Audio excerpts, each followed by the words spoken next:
By now you've heard about the FBI hunting 500 serial killer truckers. Inside the trucks they found mobile torture chambers. And Interstate I-40 is one in particular that stands out as a major hotspot. The route travels from Wilmington, North Carolina to Barstow, California, running through Raleigh, Nashville, Memphis, Little Rock, Oklahoma City, Albuquerque, and Flagstaff. Convicted serial killer trucker Bruce Mendenhall was arrested July 2007 in Tennessee, found guilty in 2010 of the murder of Sarah Hulbert after his truck matched CCTV footage. Weeks before his arrest, the body of a naked 25-year-old woman, Samantha Winters, was found wrapped in plastic. She had been shot in the head and found in a dumpster. Sarah Hulbert was found the exact same way. These victims were merely two of at least 1,000 women that cops believe have been killed by truckers over the years. When police raided 56-year-old Mendenhall's truck cab, they were in disbelief. Investigators called it a killing chamber. The stash of torture devices included a rifle, a nightstick, tape, handcuffs, latex gloves, sex toys, and a bag of bloody clothing. The DNA found on the clothing in Mendenhall's truck matched 5 missing or murdered women. One was Karma Purpura, a 31-year-old mother of 2, who was last seen at a truck stop in Indianapolis, nearly 300 miles away. Also in the truck were Karma's mobile phone and her bank card. This can't help but bring to mind serial killer David Parker Ray, the Toy Box Killer, and the $100,000 he invested in his torture trailer, which he called the Toy Box. He is suspected of murdering anywhere between 60 to over 100 women. Between 1957 and 1999, he picked up women, many of them sex workers, or he had his young female accomplice Cindy Hendy lure females back to the premises. She called them packages.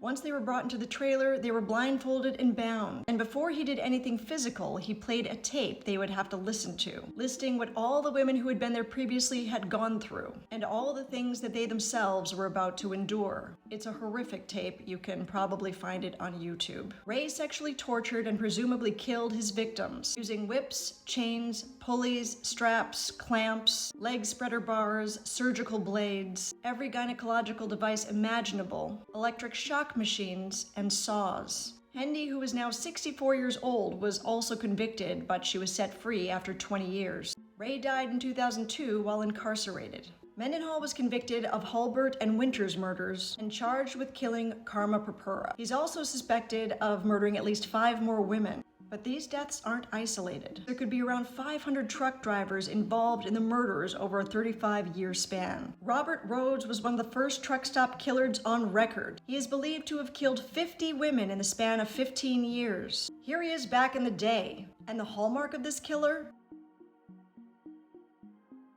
Like Mendenhall, he built a mobile torture dungeon in the back of his truck. Behind its steel door, women were held captive with handcuffs. He inflicted agonies on his victims by piercing their flesh with fish hooks. His final victim, Regina Walters, was just 14 years old. She had run away from her dysfunctional family home in Pasadena, Texas, with her then-boyfriend Ricky in 1990. Rhodes picked them up in Houston and swiftly killed Ricky, shooting him in the head. He kept Regina prisoner for weeks, sexually assaulting her. To torment the family, he even called her father and told him, "I made some changes. I cut her hair." Regina's corpse was later discovered in a deserted Illinois farmhouse. She had been strangled to death.